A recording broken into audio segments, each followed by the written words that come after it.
कहानी की शुरुआत डिमी संगीत से होती है। डिमी पहले स्पेशल फोर्स का सैनिक था, लेकिन अब कंस्ट्रक्शन साइट पर एक छोटा फोरमैन का काम करता है और रोज सबकी सेफ्टी का ध्यान रखता है। कंस्ट्रक्शन कंपनी के मालिक के परिवार संगीत के साथ उसकी बहुत अच्छी जान पहचान है। मालिक का 3 लोगों का परिवार उसे अपने घर का ही मानता है और अक्सर उसे गपशप करने के लिए बुलाता है। तभी बात करते करते डिमी जैसे ही अपना सिर घुमाता है तो देखता है कि खिड़की के बाहर एक पिकअप संगीत ट्रक साइड पर आ रहा है और फिर उसमें से कुछ हट्टे कट्टे गुंडे टाइप के लोग उतरते हैं। डिमी को लगता है कि यह लोग कोई आम आदमी नहीं है, इसीलिए वह संगीत बिना किसी को भनक लगे अकेले ही मामला देखने निकल पड़ता है। और तभी वह देखता है कि साइड के एक छोटे कर्मचारी संगीत को वो लोग परेशान कर रहे हैं। डिमी चुपचाप लोहे की कीलें उठाता है और ज्योति, तू उधर अपने चल काम देता से है। काम रख। यह सुनकर एक्सक्यूज मी टू, अपने काम से काम रख। यह सुनकर डिमी का खून खौल उठता है। गुस्से में किले उठाकर वह उन पर फेंक देता है। फिर एक गुंडा गन निकाल लेता है, लेकिन तभी डिमी बाल्टी संगीत से उसके हाथ पर मारता है और फिर एक बाल्टी उसके सर पर दे मारता है। फिर वह एक गुंडे को ऐसी लात मारता है कि वह नीचे गिर संगीत जाता है। तभी एक गुंडा हथौड़ा उठा लेता है, लेकिन डिमी हथौड़ा पकड़कर सीधा उसके सिर पर दे मारता है। फिर उसे घुमाता है, टूल बॉक्स से एक बंदूक निकालता है और फिर एक गुंडे संगीत को पकड़कर उसकी पीठ पर बंदूक तान देता है। 2 गुंडों का बॉस यह देखकर समझ जाता है कि इस आदमी संगीत से पंगा लेना भारी पड़ेगा और वह अपनी फौज लेकर वहां से भाग खड़ा होता है। लेकिन डिमी को अंदाजा भी नहीं था कि इस गलती संगीत का भरपाया उसकी मालिक की बेटी को चुकाना पड़ जाएगा। खैर, मामला शांत होने के बाद डिमी संगीत सोचता है कि सिर्फ उस छोटे कर्मचारी ने यह सब देखा है, लेकिन असल में मालिक की बेटी जेनी ने भी सब देख लिया। संगीत था, पर जेनी कहती है कि वह किसी को नहीं बताएगी। तब जाकर डिमी ने चैन की सांस ली। काम के अलावा डिमी को हर हफ्ते अपने ससुर के यहाँ अपनी बेटी को खाना खिलाने संगीत ले जाना पड़ता है, लेकिन ससुर उसे देखते ही ताना मारते हैं कि वह अपनी पत्नी को नहीं बचा सका और अपनी नातिन को पालने लायक पैसे कमाने की भी उसकी औकात नहीं है। ओ, गुस्सा आ रहा है। इन सब बातों को डिमी चुपचाप सह लेता है, क्योंकि वह हफ्ते में एक ही बार संगीत तो अपनी बेटी से मिलने आता है। जब डिमी अपनी बेटी के साथ एक बढ़िया वीकेंड बिता रहा होता है, तभी उधर मालिक की बेटी मुसीबत में फंस जाती है। अपनी पढ़ाई पूरी होने की खुशी में जेनी संगीत अपनी सहेलियों के साथ एक तगड़ी पार्टी में जाती है। वे लोग बहुत मजे कर रही होती हैं। इस संगीत बात से अनजान की कोई उन पर नजर रखे हुए हैं। उनके पीछे मौजूद ग्राहकों की संगीत नजर सबसे खूबसूरत जेनी पर पड़ती है और एक किडनैपिंग का प्लान शुरू हो जाता है। जेनी और उसकी सहेलियां थकने के बाद एक पब संगीत में जाती हैं, जहां बार टेंडर चुपचाप उन पर नजर रख रहा होता है। जैसे ही जेनी वॉशरूम जाती है, बार टेंडर तुरंत बाहर बैठे लोगों को मैसेज कर देता है। जेनी जैसे ही वॉशरूम से बाहर संगीत आती है, एक गुंडा अचानक सामने आकर उसे बेहोश कर देता है और जल्दी से उसे गाड़ी में बांध कर ले जाता है। अगले दिन जब डिमी काम पर संगीत लौटता है, तो देखता है कि 2 पुलिस वाले अभी अभी गए हैं। वह जल्दी से मालिक से मामला पूछता है। तब उसे पता चलता है कि जेनी वीकेंड पर गायब हो गई है और 2 दिन से उसका कोई अता पता नहीं है। इंग्लैंड संगीत में पुलिस आमतौर पर गुमशुदगी के मामलों पर ज्यादा ध्यान नहीं देती, इसलिए जेनी के साथ कुछ बुरा होने का ही डर है। मालिक के संगीत पास कोई रास्ता नहीं। वो डिमी से अपनी बेटी को ढूंढने में मदद मांगता है। मेरी बच्ची को बचा लो। असल में मालिक जानता है कि डिमी एक संगीत रिटायर्ड स्पेशल फौजी है और उसकी इस काबिलियत से वह पक्का जेनी को ढूंढ सकता है। लेकिन डिमी मना कर देता है, क्योंकि वह संगीत बहुत पहले रिटायर हो चुका है और अब बस एक आम आदमी की तरह शांति से जीना चाहता है। यह सुनकर मालिक मालकिन तुरंत ढेर सारे कैश संगीत निकाल लाते हैं, जो उनकी जिंदगी भर की कमाई है। अगर डिमी मदद करे तो यह सारे पैसे उसके हैं, पर डिमी यह पैसा कैसे ले सकता है? संगीत ऊपर से वे उसके दोस्त हैं। असल में डिमी को भी बुरा लग रहा है, इसलिए वह गाड़ी चलाकर शहर के संगीत बाहर चला जाता है। जैसे ही वह गाड़ी से उतरता है, एक तीर उड़ता हुआ आता है और लगभग उसके सिर में संगीत लग ही जाता है। पता चलता है कि यहाँ उसका पुराना फौजी दोस्त दाढ़ी वाला भाई रहता है। इस दाढ़ी वाले भाई की जिंदगी भी आसान नहीं है। उसने जंग में अपनी दोनों आंखें खो संगीत दी थी। डिमी उदास होता है और दाढ़ी वाले भाई को सारी बातें बताता है। वह कहता है कि उसे भी जेनी की फिक्र संगीत है और उसने जेनी की हिफाजत करने का वादा किया था, लेकिन उसे डर है कि उसकी संगीत बेटी की शांति भरी जिंदगी छीन जाएगी। दाढ़ी वाले के समझाने के बाद डिमी का इरादा पक्का हो जाता है। वह दाढ़ी वाले के घर से संगीत निकलकर फिर जेनी के घर पहुंचता है और एक नजर में उस टूटे हुए बाप को देखता है। 4 संगीत उसे याद आता है कि जब डिमी की पत्नी की मौत हुई थी, तो इसी दयालु जोड़े ने उसे संगीत पनाह दी थी और उसे नौकरी दी थी। शायद अब एहसान चुकाने का वक्त आ गया। संगीत है, डिमी जो कहता है वह करता है। एक पुराने स्पेशल फोर्स सैनिक के तौर पर वह बहुत तजुर्बेकार है, इसलिए पहला काम संगीत छानबीन का है। वो जेनी के गायब होने वाली रात के पब में जाता है और पहली नजर में ही उस बारेंडर पर शक संगीत करता है, क्योंकि वह लड़का छुप छुप कर सफेद पाउडर यानी नशे का सामान भी बेचता है। आखिरकार संगीत यूरोप में ड्रग्स और इंसानों की तस्करी का धंधा साथ साथ चलता है। इसके बाद डिमी पब के पीछे जाता है और वॉशरूम के बाहर गली संगीत में देखता है, जहां उसे एक मोती मिलता है। लगता है कि जेनी पक्का यहीं से किडनैप हुई थी। जब बारेंडर का काम खत्म होता है संगीत, तो डिमी उसके पीछे पीछे उसके घर तक जाता है। बारेंडर धुएं का मजा ले रहा होता है, तभी देखता है कि कोई अंदर घुस आया है। संगीत वो अपनी बंदूक निकालने ही वाला होता है कि डिमी के हाथ में खतरनाक हथियार देखता है। संगीत और बारटेंडर वहीं डर के मारे कांपने लगता है। डिममी बिना किसी बकवास के सीधे जेनी की फोटो दिखाता है और बारटेंडर से पूछता है संगीत कि उस लड़की को कहाँ छुपाया है। पर बारटेंडर अनजान बनने का नाटक करता है और कुछ भी मानने से संगीत साफ मना कर देता है। डिमी देखता है कि यह लड़का ऐसे नहीं मानेगा, इसलिए वो अफगानिस्तान संगीत में इस्तेमाल की जाने वाली टॉर्चर ट्रिक अपनाता है। वो बारटेंडर के चेहरे पर तौलिया डालता है और उसे नल के नीचे रख देता है, जिससे संगीत पानी में डूबने जैसा भयंकर दर्द महसूस होता है। पर फिर भी बारटेंडर एक शब्द नहीं बोलता, क्योंकि अगर उसने कुछ कहा तो संगीत उसके पीछे बैठा बॉस उसे जिंदा नहीं छोड़ेगा। तभी बारटेंडर का एक साथी वहां आ जाता है और बारटेंडर संगीत मौका पाकर मदद के लिए चिल्लाता है। साथी सुनते ही तुरंत बंदूक निकाल लेता है। 5 डिमी बारटेंडर को बंधक बनाकर दरवाजा खोलता है, पर साथी को कोई परवाह संगीत नहीं होती और वह अंधाधुंध गोलियां चला देता है। डिमी एक एक करके दोनों गुंडों को ढेर कर देता है। इसके बाद डिमी गुंडे के कपड़े फाड़ता है और उसकी छाती पर टैटू देखकर समझ जाता है कि यह रशियन ब्रदरहुड का काम है। डिमी संगीत को एहसास होता है कि मामला भारी है, क्योंकि यह ब्रदरहुड रशियन माफिया का सबसे बड़ा संगीत और सबसे ताकतवर क्रिमिनल ग्रुप है। डिमी ड्रग्स के पैसे उठा लेता है, एक लूटपाट का झूठा सीन बनाता है और फिर दरवाजे पर छिपकर इंतजार करता है ताकि पीछे वाले इंसान का पता चल सके। कुछ ही देर में एक गाड़ी आती है और सूट संगीत पहने एक आदमी 2 गुंडों के साथ वहां पहुंचता है। वह आदमी घर की हालत देखता है। उसे किसी के मरने की परवाह नहीं। उसका संगीत मैन फोकस है कि पैसे गायब हैं। वह गुस्से में अपने गुंडे को एक झन्नाटेदार थप्पड़ जड़ देता है। बाहर से डिमी ये सब देख रहा होता है। तभी एक वैन संगीत आती है, जिसमें से सफाई वाली आंटियां उतरती हैं। वे अंडरवर्ल्ड की खास क्लीनर्स हैं, जो लाशों को ठिकाने लगाने का काम करती हैं, ताकि पुलिस संगीत को रत्ती भर भी पता न चले। गुंडों के बॉस को गाड़ी में जाते देख डिमी भी चुपके से उसका पीछा करता है। गुंडों के बॉस के बड़े विला में पहुंचकर डिमी संगीत घर में किसी और के ना होने का फायदा उठाकर सीधा अंदर घुस जाता है। वो एक गिलास उठाकर बॉस पर दे मारता है और इससे पहले कि बॉस कुछ समझ संगीत पाए, डिमी उसे स्विमिंग पूल के किनारे बांध देता है।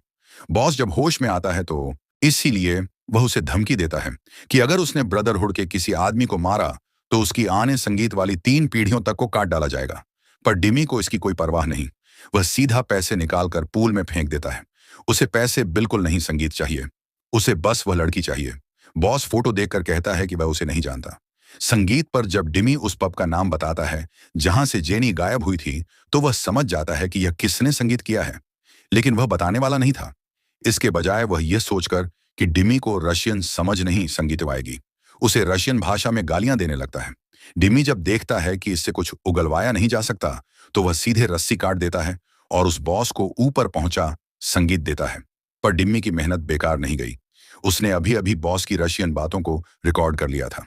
ट्रांसलेट करने के बाद उसे पता चलता है कि जेनी को किडनैप संगीत करने वाले का नाम बिल्ली है। इस आदमी का पता लगाने के लिए डिमी अपने तगड़े नेटवर्क संगीत का इस्तेमाल करता है और अमेरिकी ड्रग एजेंसी में अपने पुराने फौजी दोस्त को फोन करता है। तब जाकर उसे बिल के बारे में जानकारी मिलती है। दोस्त बताता है कि बिली ब्रदरहुड का सबसे कम उम्र संगीत का और पावरफुल इंसान है, जो मैनली ड्रग्स और इंसानों की तस्करी का काम करता है। डिमी को यह भी पता चलता है कि संगीत बिली का एक बार है जो ड्रग्स का अड्डा है। उसी रात डिमी उस बार में पहुंच जाता है। उसका नया चेहरा बहुत अलग लग रहा था, इसलिए जल्दी ही एक बाउंसर उसके पास आ जाता है। डिमिनियम जानता है, वो नोटों की एक गड्डी निकालता है और मेज पर रख देता है, जिसके बाद बाउंसर संगीत उसे सीधे वीआईपी एरिया में ले जाता है। वहां बीच में एक काला आदमी बैठा होता है, जो शायद बार का बॉस है। डिमी संगीत दुश्मन के बीच घुसने की तैयारी करता है और नाटक करता है कि वह सफेद पाउडर बेचने के लिए पार्टनरशिप करना चाहता है। काले आदमी को यकीन नहीं होता। उसे लगता है कि डिमी पुलिस संगीत वाला है, इसलिए वह अपने गुंडों से उसे टेस्ट करने को कहता है। डिमी बिल्कुल नहीं डरता और सीधे गुंडों से भिड़ संगीत जाता है, जबकि काला आदमी साइड में बैठकर तमाशा देखता है। गुंडों का तुरंत मुंह नाक सूज जाता है और जब डिम्मी जानलेवा वार करने ही वाला होता है, तब काला आदमी संगीत उसे रोक देता है। वह देख लेता है कि डिम्मी पुलिस वाला नहीं, बल्कि एक रिटायर्ड फौजी है। इससे काले आदमी का शक कुछ कम हो जाता है। इसके अलावा संगीत डिम्मी ने आने से पहले पूरी तैयारी की थी और ड्रग्स के बाजार भाव की उसे पक्की जानकारी संगीत थी। काला आदमी कोई कमी नहीं निकाल पाता और डिम्मी के साथ एक बार सीक्रेट डील करने के लिए तैयार हो जाता है। अगली सुबह डिम्मी काले आदमी संगीत के दो गुंडों से एक नाश्ते की दुकान में मिलता है। वह बताए अनुसार पैसे ले आता है, पर वे लोग माल नहीं देते, सिर्फ एक फोन उसकी संगीत तरफ फेंक देते हैं। इस पर डिम्मी उठता है, मेज पर रखा सारा सिर उनके नाश्ते पर डाल देता है और उन्हें वार्निंग देता है कि कोई चालाकी न करे। वे डर के मारे एक शब्द नहीं बोलते। संगीत कोई अनजान देखे तो उसे ही असली गुंडा समझे। डिम्मी जब वापस गाड़ी चलाकर जा रहा होता है तो वह नया फोन बज उठता है। यह काले आदमी का फोन संगीत होता है, जो उसे बताता है कि माल सीट के नीचे है।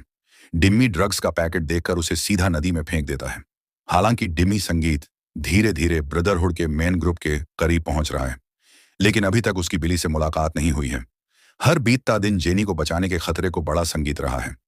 डिम्मी अभी सोच ही रहा होता है कि बिल्ली से कैसे मिले, तभी मौका खुद चलकर उसके पास आ जाता है। काला आदमी फिर से कॉल करता है और डिम्मी को अगले दिन लंबी पार्टनरशिप पर बात करने के लिए बुलाता है और उसे सूट पहनकर आने को कहता है, क्योंकि कल बड़े लोग आने वाले हैं। डिम्मी जल्दी से सुबह सुबह एक सूट संगीत खरीद लेता है। सच में कपड़े ही इंसान को बनाते हैं। डिम्मी एक बड़े बॉस के स्टाइल में ब्रदरहुड संगीत की ब्रांच में पहुंचता है। कई बार तलाशी लेने के बाद डिम्मी को अंडरवर्ल्ड के बॉस के सामने लाया जाता है। यह आदमी शुरुआत में कुछ नहीं बोलता। संगीत बस डिम्मी को घूरता रहता है और अंत में मुंह खोलकर कहता है, मेरा नाम बिली है। डिम्मी के मन में हलचल होती है। संगीत जो चाहिए था वही मिल गया। देखने से लगता है कि बिली बहुत बारीकी से काम करता है। उसने डिम्मी का ड्राइविंग लाइसेंस लेकर बैकग्राउंड चेक करवाया था और जब यकीन हो गया कि कोई दिक्कत संगीत नहीं है, तभी मुस्कुराते हुए डिम्मी के साथ पार्टनरशिप की और उसे एक सूटकेस दिया। डिम्मी वॉशरूम में जाकर सूटकेस और संगीत खोलता है, जिसमें सिर्फ नीली गोलियां भरी हैं। वो सारी गोलियां टॉयलेट में बहा देता है। ये चीजें इंसान को बर्बाद करती हैं। बड़ी मुश्किल से बिल्ली से मुलाकात हुई। संगीत पर जेनी की कोई खबर नहीं, इसलिए डिम्मी जेनी के सोशल मीडिया को चेक करने लगता है। अचानक वह देखता है कि उन संगीत तस्वीरों में हमेशा एक आदमी उन्हें घूर रहा होता है और डिम्मी जब उस बार टेंडर का फोन चेक करता संगीत है, तो उसे उस आदमी के साथ हुई चैटिंग भी मिल जाती है। डिम्मी उस आदमी की लोकेशन चेक करता है तो पता चलता है कि वो उसी बार में है जिसे बिल्ली कंट्रोल करता है। आखिरकार उसे एक सुराग मिल जाता है और वह तुरंत उस बार संगीत के बाहर पहुंच जाता है। पर वह सीधे अंदर नहीं जाता, बल्कि अपनी कार में छिपकर हालात का जायजा लेता है। उसे इस बात का जरा भी अंदाजा नहीं था कि कोई उसकी संगीत हरकतों पर भी नजर रख रहा है। बाहर की उस औरत ने डिम्मी को पहले देखा था और सीसीटीवी में यह सब संगीत देखने के बाद उसे पूरा यकीन हो जाता है कि इसके साथ कुछ तो लोचा है। इसीलिए वह तुरंत अपने आदमियों को उसे पकड़ने भेजती है। गाड़ियां अपनी ओर आते देख डिम्मी संगीत को खतरे का एहसास होता है। वह जल्दी से पीछे हटता है और फिर एक मोटरसाइकिल चुराकर भागने लगता है। पीछे वाली गाड़ियां भी उसका लगातार संगीत पीछा करती हैं। गुंडे पीछा करते हुए गोलियां भी चलाते हैं, लेकिन जब गाड़ी से निशाना संगीत नहीं लगता तो एक गुंडी गाड़ी से उतरकर निशाना लगाने का फैसला करती है और सच में डिम्मी को गोली मार देती है। डिम्मी घिसटता हुआ एक संगीत पुलिस की गाड़ी से टकरा जाता है। डिम्मी जब मुश्किल से रेंग कर बाहर निकलता है और पुलिस संगीत ऑफिसर को गाड़ी से उतरते देखता है तो उसे लगता है कि वह बच गया, लेकिन गाड़ी से उतरी गुंडी पुलिस ऑफिसर संगीत के पास जाकर उससे बातचीत करने लगती है। लगता है कि इस पुलिस वाले को पहले ही खरीद संगीत लिया गया था। लेडी पुलिस बंदूक उठाती है और डिम्मी को मारकर बेहोश कर देती है। उसके बाद डिम्मी को ब्रदरहुड की गाड़ी में डाल दिया जाता है। जब उसे होश आता है तो वह देखता है कि उसके सामने वही गुंडे हैं जिन्हें संगीत उसने नदी में डुबोया था। ये दोनों बदला लेने के लिए डिम्मी को भी नदी में फेंकना चाहते हैं, पर डिम्मी कोई आम आदमी नहीं है। वह घसीटे जाने के दौरान ही अपने हाथों और पैरों से लड़ना शुरू कर देता है। ड्राइवर हालात बिगड़ते देख गाड़ी संगीत की स्पीड बढ़ा देता है, जिससे तीनों झटके खाकर चक्कर खाने लगते हैं। गाड़ी में लटक रहे तारों को पकड़ता है। उसे संगीत एक गुंडे के गले में 3 बार लपेटता है और उसे पीछे की ओर जोर से खींचता है, जिससे गुंडे का दम घुटने लगता है और वह पूरी तरह कमजोर पड़ जाता है। लाल कपड़े वाला गुंडा भी बदला लेने आता है, एक गोली चलाता है और फिर डिम्मी को दीवार की तरफ धकेलता है और मौका पाकर पिस्तौल निकाल लेता है। दोनों हाथापाई में एक बंदूक संगीत छीनने की कोशिश करते हैं। इधर ड्राइवर की गाड़ी का टायर फट जाता है और बेकाबू होकर एक्सीडेंट हो जाता है। ट्रक अनियंत्रित संगीत होकर सीधे पलट जाता है और झील की तरफ फिसलने लगता है। लेकिन गाड़ी के अंदर की लड़ाई संगीत अभी खत्म नहीं हुई है। डिमी मौका देखकर गाड़ी में रखा एक हथौड़ा उठाता है और गुंडे पर वार करता है। गुंडे को नीचे गिरा देता है। गुंडा संगीत तुरंत कमजोर पड़कर जमीन पर गिर जाता है। डिमी मौका पाकर बगल वाले गुंडे पर 2 गोलियां दाग देता है और आखिरकार लड़ाई खत्म संगीत हो जाती है। डिमी बाहर आता है, डगमगाते हुए ट्रक को देखता है और एक लात मारकर दोनों भाइयों को सीधा जल समाधि दे देता है। दोनों भाई जल्दी ही मुर्दा घर में पहुंच जाते हैं, जहां संगीत एक बूढ़ा आदमी उन्हें देखने आता है। वो ब्रदरहुड का बड़ा नेता है और उन दोनों भाइयों संगीत का गॉडफादर है। बूढ़ा आदमी गुस्से में तुरंत एक इमरजेंसी मीटिंग बुलाता है, जहां कई बड़े नेता हाल की संगीत घटनाओं पर बात करते हैं। बड़े नेता को पता है कि मामला गंभीर है, इसलिए वह काले कपड़े संगीत वाले बूढ़े के साथ मिशन पर जाने के लिए 2 टॉप के हिटमैन भेजता है।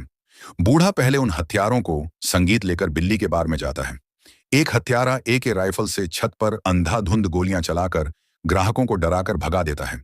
एक गंजा हत्यारा संगीत बिली की तरफ मुड़ता है और कहता है, मैं तुझे मार डालूंगा। बेवकूफ बिली को अभी भी समझ नहीं आ रहा होता कि क्या हो रहा है। जब तक कि डिमी की फोटो उसके सामने नहीं संगीत रखी जाती, तब उसे पता चलता है कि उसका बिजनेस पार्टनर असल में उनका दुश्मन है। लेकिन इसमें बिल्ली की भी गलती नहीं है, क्योंकि ब्रदरहुड के अलग अलग ग्रुप्स के बीच संगीत जानकारी पूरी तरह से शेयर नहीं होती। काले कपड़े वाले बूढ़े की धमकी के बाद बिल्ली को आखिरकार एक जरूरी सुराग याद आता है, डिमी का ड्राइविंग लाइसेंस। हैकर्स की थोड़ी सी कलाकारी के बाद डिमी की पूरी जन्म कुंडली निकाल संगीत ली जाती है, जिसमें उसके परिवार की डिटेल भी शामिल है। माफिया लोग अपने इस काम में पक्के होते हैं। कुछ ही देर बाद जब डिमी संगीत गाड़ी चला रहा होता है, तो अचानक उसकी बेटी के स्कूल से फोन आता है। टीचर कहती है कि आज उसकी बेटी को कोई लेने नहीं आया है, इसीलिए संगीत डिमी खुद वहां पहुंचता है। स्कूल से लौटकर वो अपने ससुर के घर जाता है, पर देखता है कि घर में आग लगी हुई है। डिमी को खतरे का एहसास होता है और वह तुरंत अंदर घुसकर लोगों को बचाता है। संगीत वह देखता है कि उसका ससुर लगभग मरने ही वाला है। डिमी तुरंत उसे अपनी पीठ पर उठाता है और बाहर भागता है। यही वजह थी कि शुरुआत संगीत में डिमी जेनी को बचाना नहीं चाहता था। इस तरह की कीमत चुकाना हर किसी के बस की संगीत बात नहीं। इसलिए अपनी बेटी की सेफ्टी के लिए डिम्मी उसे शहर के बाहर अपने दाढ़ी वाले दोस्त के घर छोड़ आता है। दाढ़ी वाला भाई यह सब जानने के बाद डिम्मी को अपने गोदाम में संगीत ले जाता है, जहां हर तरह के हथियार छिपे हुए हैं।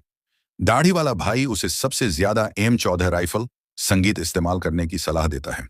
यह एक बेहतरीन और खतरनाक हथियार है, जो दूर और पास दोनों तरह की लड़ाइयों में तबाही संगीत मचाता है। इसी बीच जेनी को जब ले जाया जा रहा होता है, तो गुंडे उसके साथ छेड़छाड़ करने की कोशिश करते हैं, पर जेनी संगीत भी कम नहीं है। वो आगे वाली सीट पर जोरदार लात मारती है, जिससे गाड़ी सीधे पेड़ से टकरा जाती है और एयरबैग भी खुल जाते संगीत है। जेनी मौका देखकर जल्दी से भाग खड़ी होती है। उसके जिंदा बचने की चाहत उसकी पूरी ताकत निकाल लाती है और वह पीछे आ रहे दोनों गुंडों को चकमा संगीत दे देती है। जब जेनी सड़क पर पहुंचती है, तो उसे ठीक सामने पुलिस की एक गाड़ी दिखाई देती है। वह तुरंत मदद मांगने के लिए उसके पास संगीत जाती है। गाड़ी से उतरी लेडी पुलिस कहती है कि वह उसे घर छोड़ देगी, पर असल में वह जेनी को संगीत एक भारी सुरक्षा वाले स्टेट में ले आती है। जब जेनी को वहीं 2 पुराने गुंडे दिखाई देते संगीत हैं, तब उसे समझ आता है कि यह सब एक ही गैंग के लोग हैं। वह फिर से माफिया के अड्डे पर आ चुकी है। दूसरी तरफ डिमी बिली के बार में पहुंच संगीत चुका है। वो चुपचाप आता है और इससे पहले कि कोई बाहर निकले, वह एक गुंडे को मौत के घाट उतार देता है और आगे बढ़ता है। गुंडों को रास्ते से हटाते हुए संगीत डिमी चुपके से अंदर जाता है। एक और गुंडा आता है और उसे एक लाश मिलती है। डिमी अचानक सामने आता है और सीधा चाकू घुसा देता है। फिर वह उसे दीवार की ओर धक्का देता है और एक मुक्का मारता है। उसके बाद एक लात मारता है, जिससे गुंडा संगीत दूर जाकर गिर जाता है। फिर डिमी गोलियां चलाते हुए ऊपर जाता है और फिर वह बिली के सामने आम संगीत जाता है। बिली एक औरत को बंधक बनाकर उस पर बंदूक तान देता है, लेकिन डिमी एक गोली चलाता है जो सीधे बिली की हथेली के आर पार हो जाती है। इसके बाद डिमी जेनी की फोटो निकालता है। तब बिली संगीत को समझ आता है कि यह सब कुछ इस लड़की के लिए हो रहा है। जेनी को उसी के आदमियों ने किडनैप किया था संगीत, क्योंकि किसी ने 20 लाख में जेनी की बोली लगाई थी। डिमी की बंदूक की नोक संगीत पर बिल्ली उसे उस मेन अड्डे तक ले आता है। गाड़ी से उतरने के बाद दोनों के बीच आखिरी बार कुछ बातचीत होती है। यह सब खत्म करने के बाद डिमी बुलेट संगीत प्रूफ जैकेट पहनता है। वो M14 राइफल पीठ पर टांगता है और असली जंग शुरू हो जाती है। वो सबसे पहले एक साइलेंसर संगीत लगी पिस्तौल से घर के पास के पेड़ों पर बैठे स्नाइपर्स को टपकाता है। फिर गश्त लगा रहे लोगों के बीच के खाली समय का फायदा उठाकर संगीत व चुपके से मेन गेट के पास आता है। अंधेरे में छिपता है और मौका देखकर आगे बढ़ता है। वो एक को गिराता है और फिर 2 गोलियां संगीत दागकर दूसरे को भी साफ कर देता है। उसी दौरान वो बेचारी जेनी एक गंदे बाथरूम में लाई जाती है और फिर उसे ऊपर लटका दिया जाता संगीत है। दरवाजे पर एक मोटा रईस आदमी आता है और जेनी के साथ बदतमीजी करने के लिए आगे बढ़ता संगीत है।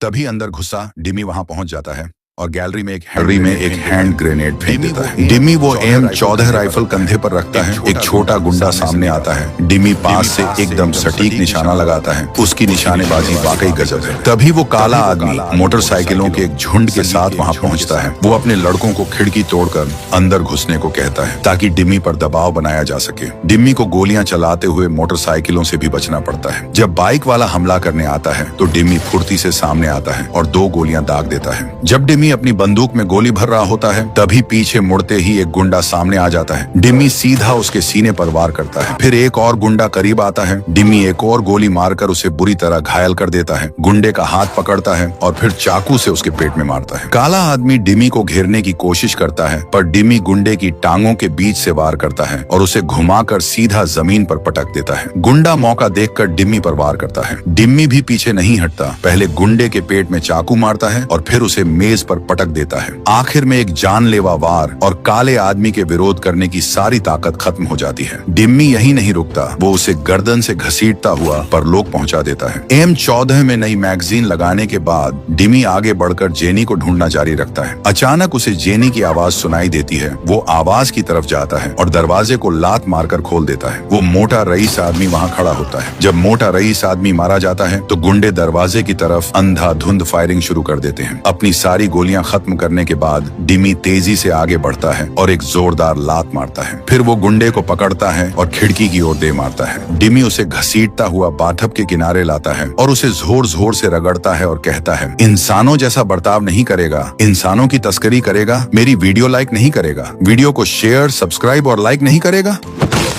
जेनी मौका देखकर गुंडे की गर्दन पकड़ लेती है और अपनी पूरी ताकत लगाकर उसकी गर्दन मरोड़ देती है। आखिरकार डिमी जेनी को बचा लेता है। पर कहानी अभी खत्म नहीं हुई है। ब्रदरहुड के बड़े नेता द्वारा भेजे गए हिटमैन भी वहां पहुंच जाते हैं और इत्तेफाक से वो बिकाऊ पुलिस वाली भी खबर मिलने पर वहां पहुंच जाती है। दोनों हिटमैन को बिल्कुल भी अंदाजा नहीं होता कि वो उनकी ही गैंग की पुलिस वाली है। वे पुलिस की गाड़ी पर अंधाधुंध फायरिंग कर देते हैं जब तक कि गाड़ी आग का गोला नहीं बन जाती। सच में बहुत बढ़िया किया। गंजे गुंडे को डिमी दिख जाता है और वो दरवाजे की तरफ गोलियों की बारिश करने लगता है। लंबे बालों वाला गुंडा भी लड़ाई में शामिल हो जाता है। परवाह नहीं कि गोली लग रही है या नहीं, बस चलाए जा रहा है। डिमी सिर बाहर नहीं निकाल सकता, इसलिए वो अपनी छाती पर लगा हुआवे फोन का कवर खोलता है और फिर बंदूक की नली बाहर निकालता है। वो बंदूक पर लगे ब्लूटूथ थर्मल कैमरे का इस्तेमाल करता है। फोन की स्क्रीन पर दुश्मन पर निशाना लगाता है और ट्रिगर दबा देता है। अपने साथी को मरता देख गंजा हिटमैन जल्दी से छिप जाता है पर डिमी उसे कोई मौका नहीं देता और उसे मौत का एक बड़ा गिफ्ट पैक भेज देता है। आखिरकार उसने सभी दुश्मनों का सफाया कर दिया। डिमी अपने हाथ की M14 राइफल को मेज पर रखता है और चुपचाप उसे अलविदा कहता है। जेनी भी जाने से पहले उस घर की तरफ ठेंगा दिखाती है। वो बड़ा नेता जिसके 2 बेटे मर चुके हैं आंगन में खड़ा रहता है और इसी तरह अपने दुश्मन को जाते हुए देखता है। वो तुरंत ब्रदरहुड के मेन बॉस को फोन करता है और उससे और भी खतरनाक लोग भेजने की मांग करता है। पर बॉस को लगता है कि डिमी लड़की को बचा कर ले गया है, वो अब उन्हें परेशान नहीं करेगा, इसलिए इस मामले को यहीं रफा दफा कर देना चाहिए। वो काले कपड़े वाले नेता को यह धमकी भी देता है कि अगर उसने इस बात को खींचा तो ब्रदरहुड उस पर कोई रहम नहीं करेगा क्योंकि गैंग का फायदा सबसे ऊपर है। काले कपड़े वाले नेता के पास कोई चारा नहीं बचता।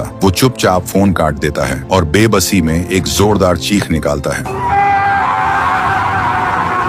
जिसे सुनकर कोई भी समझे कि सुअर काटा जा रहा है। दूसरी तरफ डिमी जेनी को सुरक्षित घर पहुंचा देता है। जेनी के परिवार को गले मिलते देख डिमी को लगता है कि उसने सही काम किया है। उसने एक परिवार को टूटने से बचा लिया है। यहीं पर यह कहानी खत्म होती है। इसे बनाने में बहुत मेहनत लगी है, तो प्लीज वीडियो को लाइक करना और चैनल को सब्सक्राइब करना मत भूलना।